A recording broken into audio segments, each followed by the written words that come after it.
Graça e paz, meus queridos e queridas. Mais um programa Opção para a Vida nesta terça-feira, dia 21 de janeiro de 2025.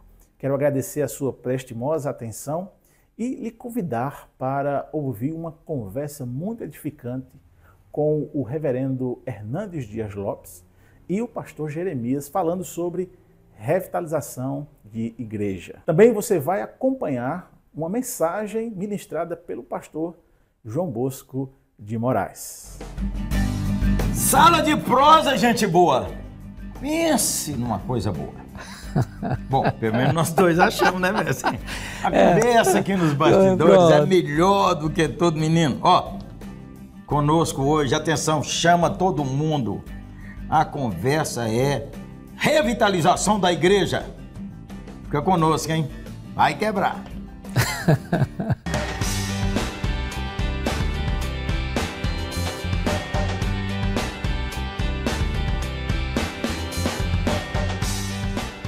Ô, mestre! E aí? Olha, eu sou pastor da manutenção.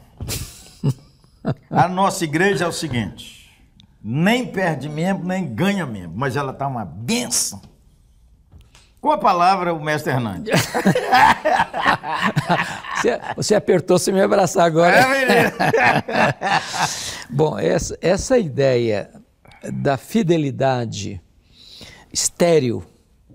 Fidelidade o quê, mestre? Estéril. Menino do céu. É complicado. Esse aqui tá parecendo o João Baldo. A igreja é um organismo vivo. Vivo! E por isso precisa crescer. Tem que crescer. Se a igreja não está crescendo, ela está doente. E é preciso diagnosticar a doença e é preciso tratar a doença. Porque doença que não é tratada, ela se agrava.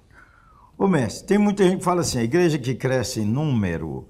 Não é saudável. Não é saudável. Nós estamos apurando a qualidade. Nós tínhamos 150 membros, agora nós temos 70 e nós vamos apurar a qualidade. Só sustância também. Nós vamos apurar a qualidade. Se falarmos isso, nós temos que admitir que a igreja de Jerusalém não era saudável, que a igreja de Antioquia não era saudável, que a igreja de Éfeso não era saudável, que as igrejas que fizeram missões mundo afora não eram saudáveis. As igrejas que estão morrendo é que são saudáveis? É uma contradição. Vamos ajudar a virar o jogo. Vamos. Então vamos parar e orar. Senhor Jesus, nós te agradecemos, porque a igreja é tua. É. A igreja e a igreja local onde teu servo está, esse membro está, essa mulher, esse jovem, é um microcosmo do corpo de Cristo. Oh Deus. Nós oramos agora para que, mesmo nós falando com leveza e alegria, queremos servir ao Senhor. Amém. Para encorajar os irmãos. Amém. Que tu és vivo. Amém. A experimentar novos tempos da tua parte. Amém. Em nome do Senhor Jesus. Amém. Sugestões, mestre? Primeiramente, não se conformar. Eu acho que o grande problema é quando o líder ele se conforma, acha que é assim mesmo, que tá bom desse jeito, que se também não receber ninguém, também está pregando com fidelidade, está mantendo a história da igreja. As vitórias do passado não servem para hoje. Hoje é dia de novas vitórias. Precisa ter uma visão mais ampla, porque às vezes a pessoa está sacralizando a forma. O que você não pode mudar uma vírgula é o conteúdo do evangelho. É isso aí. Não pode, isso não pode, nem pensar. Agora a forma tem que mudar, porque os métodos mudam. Nós estamos mudam. aqui no outro método. Deixa eu falar contigo, membro da igreja. Você não critica, não. Deixa eu falar contigo, pastorzão. Louvado seja Deus por sua vida que tem vindo até aqui. Mas quando a gente lê a Bíblia, há muito mais de Deus. Há muito. Nós lemos um dia desse, conversando aqui, Deus falando com Josué, sexagenário. Foi assim que você falou? Foi. Sexagenário. Ser forte e corajoso. Vão para cima. Ó Deus falando com Josué. Vão para cima, Josué. Eu vou te entregar isso. O líder precisa pedir a Deus estratégia. Ele precisa ter visão. Porque o líder que dá o tom para onde a igreja vai. De trabalho, de dinamismo, de operosidade, de um culto vivo. Culto vivo! Porque eu tive recentemente num local e o culto estava tão apático, parecia que era uma coisa mecânica. sem entusiasmo, sem alegria, sem vibração. Os elementos do culto não se mudam. É pregação, é leitura da Bíblia, é oração, é oferta, entrega dos dízimos, sacramentos e tal, mas com vida, com entusiasmo, com brilho nos olhos. Precisa disso. Boa. Deixa eu falar contigo. Tem muita gente que diz assim, mestre, minha igreja não quer orar. O que você acha disso? Para orar tem que estar vivo. Então tem que ter vida, tem que ter sede de Deus, porque sem sede de Deus não se ora. Então deixa eu dar uma dica para você. Você está orando pelo seu pastor? Você aí que fala que sua igreja está fria, você está orando pelos irmãos? Meu pastor, meu presbítero, vocês estão orando pela igreja? Porque sem oração não rompe não, hein, mestre? Não rompe não. Sem fervor não rompe, sem pregação cheia do óleo do Espírito de Deus, na dependência do Espírito, não vai também. E deixa eu falar contigo, pregação, você não pode lembrar que você é o mestre Hernandes pregando lá, menino. Pregação para valer é quando Deus mistura as palavras dele com a palavra do pregador. Não é eloquência, é Deus. É isso aí, é isso aí. Outra coisa importante, sabe, Jeremias, nessa questão da revitalização, a gente tem humildade de aprender com os outros. Gostei dessa aí. Humildade de aprender com os outros.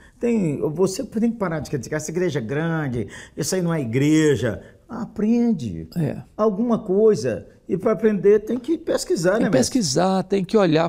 Onde a coisa está acontecendo? A igreja está crescendo. O que estão fazendo lá? Por que está crescendo? O que eles estão fazendo que eu não estou fazendo?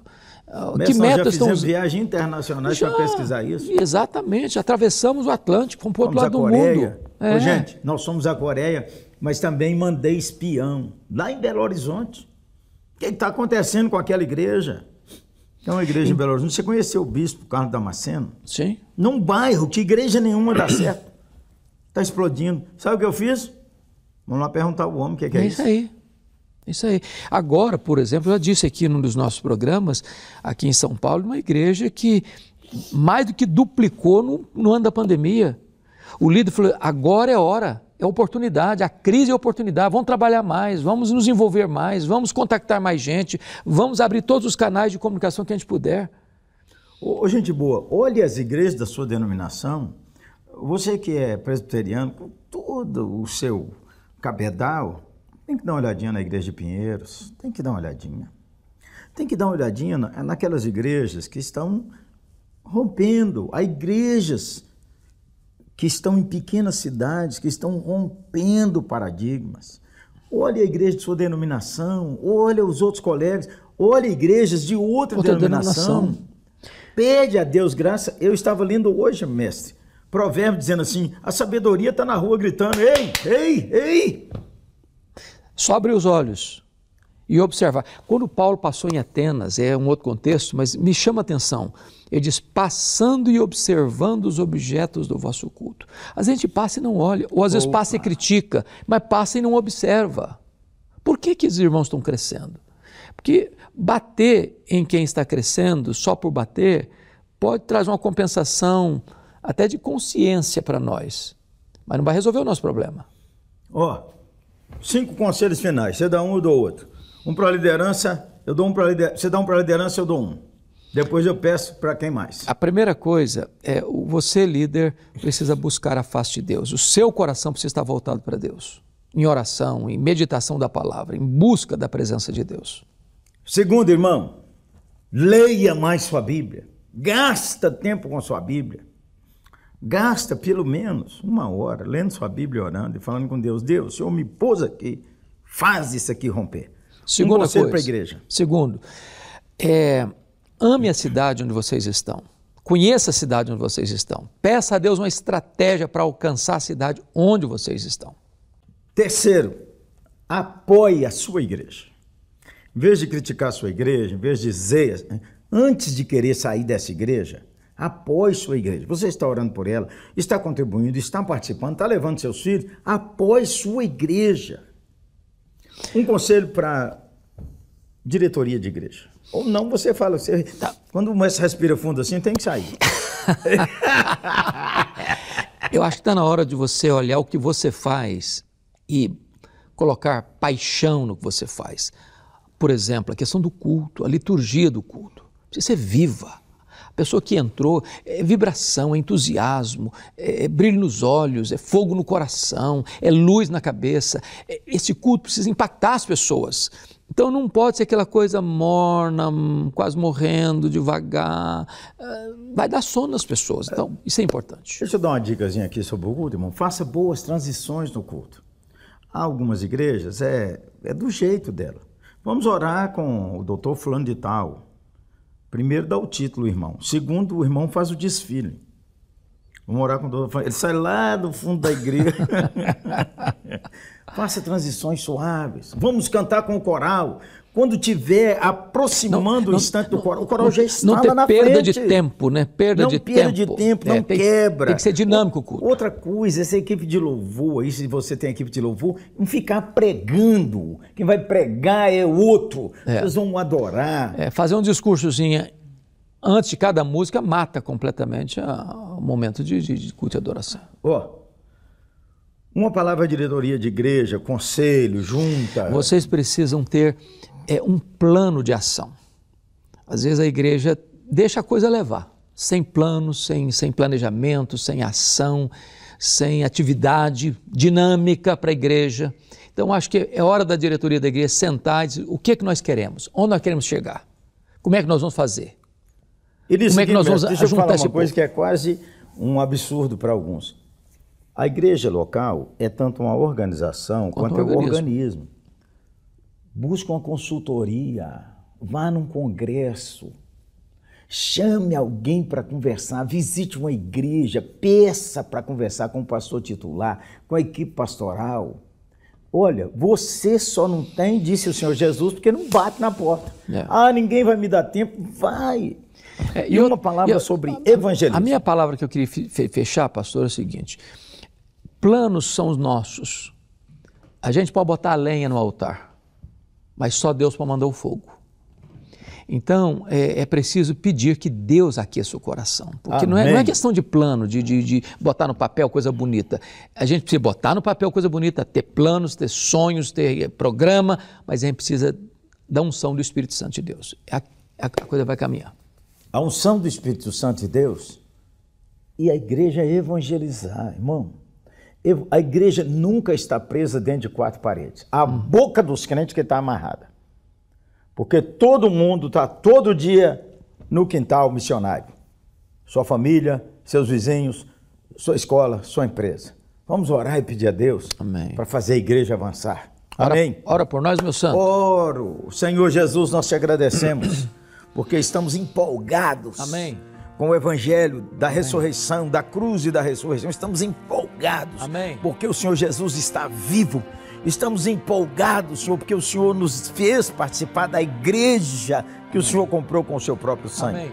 Estamos empolgados porque o Senhor disse que as ovelhas tuas ouvirão a sua voz. Amém. Senhor, então nos empurre, nos leve para testemunhar o Evangelho. Amém. E para viver a vida cristã no poder do Espírito Santo. Amém. Compadece de nós, oramos pelos nossos amigos, colegas, companheiros de jornada, pastores, presbíteros, e te agradecemos pelos membros maravilhosos da nossa igreja, desde as crianças até os anciãos. Senhor, nesse final de ano, leva-nos a uma nova estação. Amém. Assim oramos em nome de Jesus. Amém. Amém. Amém. Amém. Um abraço, gente boa. Tchau, gente.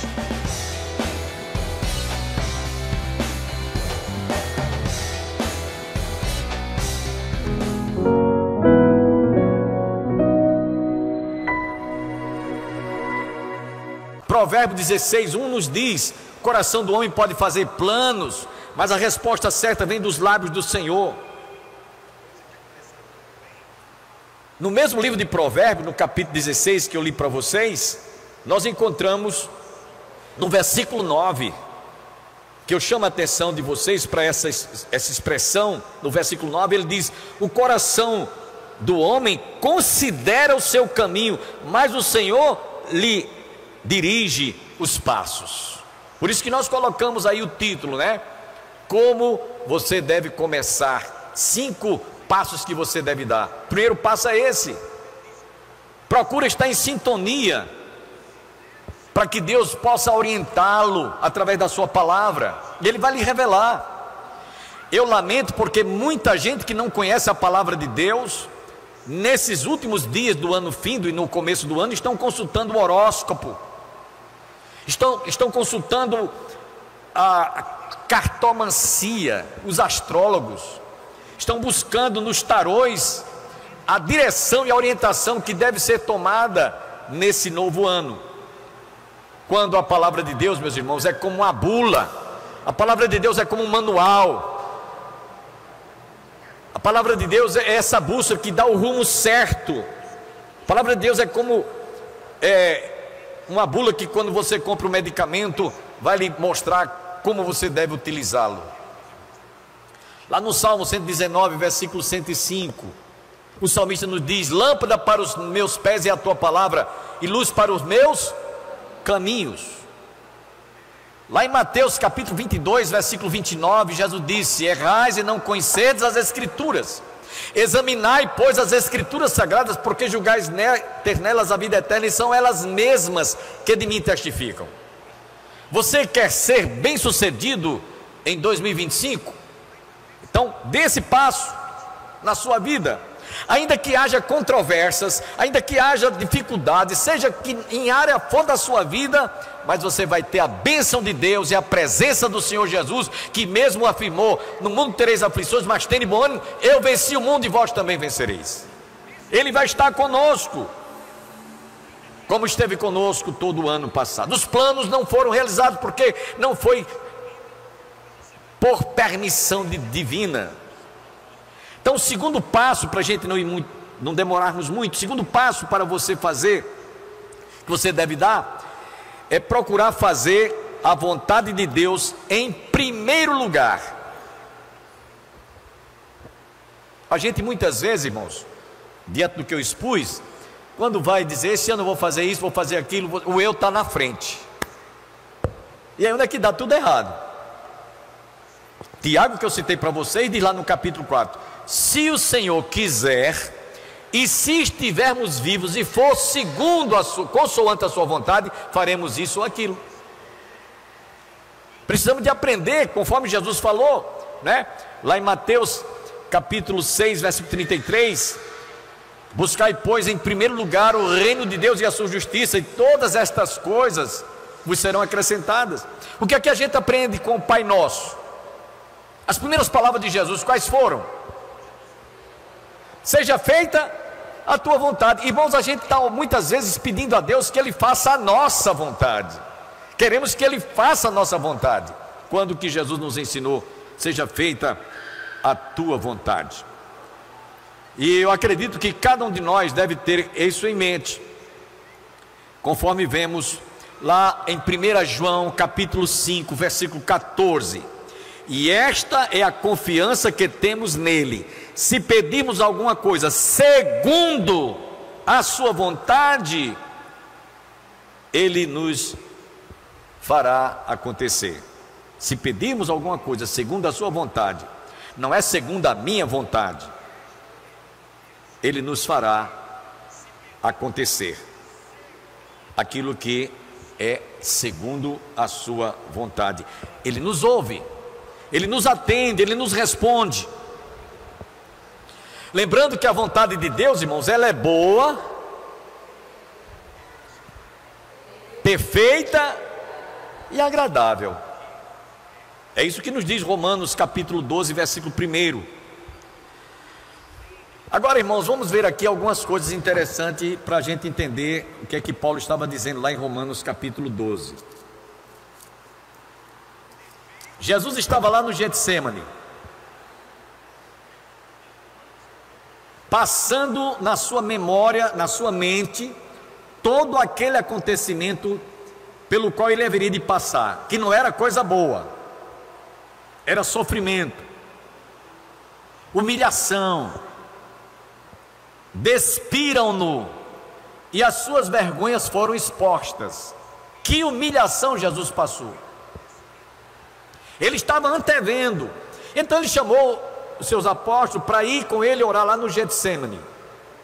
E por 3 vezes que Jesus chamou para eles acompanharem em oração, ele disse: ficai aqui enquanto eu vou ali me recolher para orar. E quando ele voltou a primeira vez, eles estavam fazendo o quê? Estavam de joelhos orando? Estavam dormindo. Quando eu leio essa passagem, eu costumo sempre dizer que eles estavam dormindo o sono da indiferença ou do indiferentismo daquilo que Jesus, pelo qual havia chamado para orar com eles, e eles estavam indiferentes. Eles não estavam sentindo na pele o que Jesus, totalmente indiferentes. Sabe que tem momentos na vida da gente que a gente compartilha com algumas pessoas que nós estamos passando e a pessoa fica totalmente indiferente, não tem sensibilidade nenhuma. Então Jesus foi, orou, voltou, disse: se vocês não puderem vigiar comigo nem uma hora, ficai aqui, orem, orem, e eu vou me recolher. Jesus foi uma segunda vez, e quando voltou eles estavam agora orando, né? Estavam dormindo novamente. O sono do comodismo. Acomodados, estavam tão acomodados que nem estavam sentindo a necessidade de orar e interceder por Jesus. Jesus vai uma terceira vez, volta e encontra agora orando, né? Hein? Para despertar vocês, hein? Estavam orando, não foi? Estavam dormindo pela terceira vez. E Jesus então, depois de despertá-los: levantai-vos, porque o inimigo se aproxima. Estava chegando a hora que Jesus iria para aquele lugar que estaria ocupando o meu e o seu lugar. Agora, em todas as 3 vezes que Jesus orou, você sabe qual era a frase que mais ele citava? Pai, se possível, passe de mim, remova de mim este cálice, contudo, não se faça a minha, mas a tua vontade. Meus irmãos, fazer a vontade de Deus geralmente tem um preço, renúncia. A começar de quando a gente foi convidado para seguir a Jesus. Ele disse: quem quiser vir após mim, negue-se a si mesmo, renuncie a si mesmo, esteja pronto para enfrentar quaisquer que sejam as circunstâncias, as mais adversas. Jesus estava para tomar um cálice amargo. Ele disse: contudo, não se faça a minha, mas a tua vontade. Então esse é o segundo passo que você deve dar, buscando a orientação de Deus através da sua, primeiro através da sua palavra, segundo, buscando fazer a vontade de Deus em primeiro lugar. E um outro exemplo que parece uma coincidência muito grande foi do apóstolo São Paulo. Paulo tinha um espinho na carne. E quantas vezes Paulo orou para que o Senhor removesse aquele espinho? 3 vezes. Parece uma coincidência. As 3 vezes que Jesus estava lá no Getsemane orando, pedindo: Pai, se possível for, afaste de mim esse cálice, contudo não se faça a minha, mas a tua vontade. Paulo agora estava orando por 3 vezes: Senhor, retira esse espinho. O espinho incomoda. O espinho realmente inflama, deixa a parte que ele perfurou no corpo dolorido, inflamado. E Paulo orou para que o Senhor removesse aquele espinho na carne. E qual foi a resposta que o Senhor lhe dera?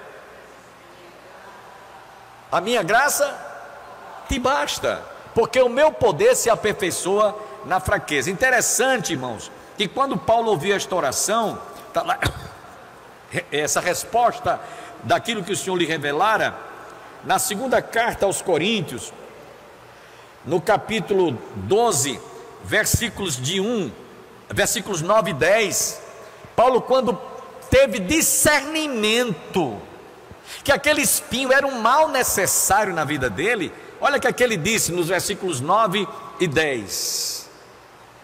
Ele disse: a minha graça te basta, porque o meu poder se aperfeiçoa na fraqueza. Aí olha o que Paulo disse. Olha o que Paulo referendou sobre aquele espinho na carne: de boa vontade, pois, me gloriarei nas minhas fraquezas, para que em mim habite o poder de Cristo. Pelo que sinto prazer nas fraquezas, nas injúrias, nas necessidades, nas perseguições, nas angústias, por amor de Cristo, porque quando estou fraco, então sou forte.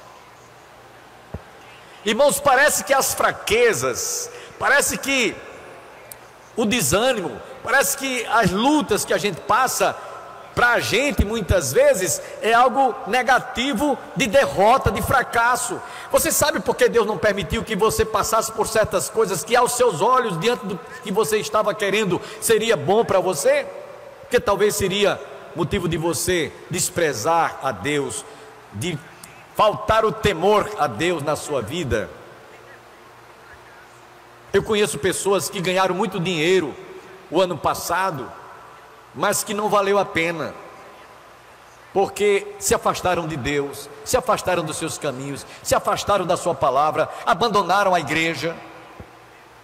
Você conhece também certas pessoas. Então, às vezes Deus permite que algo que aparentemente é um fracasso, uma derrota, você não viu se consumar, não viu aquilo acontecer, porque Deus sabe o quanto iria ser prejudicial à sua vida. Às vezes, meus irmãos, a vontade de Deus é um espinho na minha carne, é um espinho na sua carne, para você se corrigir, para você ser mais humilde, para você se quebrantar, para você se sentir realmente aniquilado, anulado, e que não vai depender da sua capacidade, do seu esforço, da sua inteligência, da sua sabedoria, você alcançar alguma vitória, e é por isso que Deus não permite. Então, às vezes o sofrimento, às vezes uma provação, às vezes uma tribulação na vida da gente, é algo que está dentro do plano da vontade de Deus. Então procure fazer a sua vontade, ainda que estas coisas aparentemente tenham sido negativas à primeira vista. Então a vontade de Deus é boa, por isso que o texto diz é boa, perfeita e agradável. Paulo achou tão bom os espinhos na carne, que ele expressou isso, pelo que sinto prazer. Você já pensou? Paulo passou uma coisa que estava incomodando, ele disse, pelo que sinto prazer. Veja a diferença depois que Paulo ouviu teve discernimento dessa resposta de Deus. Pelo que sinto prazer nas fraquezas, nas injúrias, nas necessidades, nas perseguições, nas angústias, por amor de Cristo, porque quando estou fraco, então sou forte. É importante você compreender, é importante você ter discernimento. Enquanto eu estava lendo essa passagem, preparando esse estudo para hoje, eu comecei a avaliar muitas coisas na minha vida, muitas coisas, perdas que eu tive, por permissão divina. Aparentemente foi um fracasso, foi uma derrota, não foi bênção.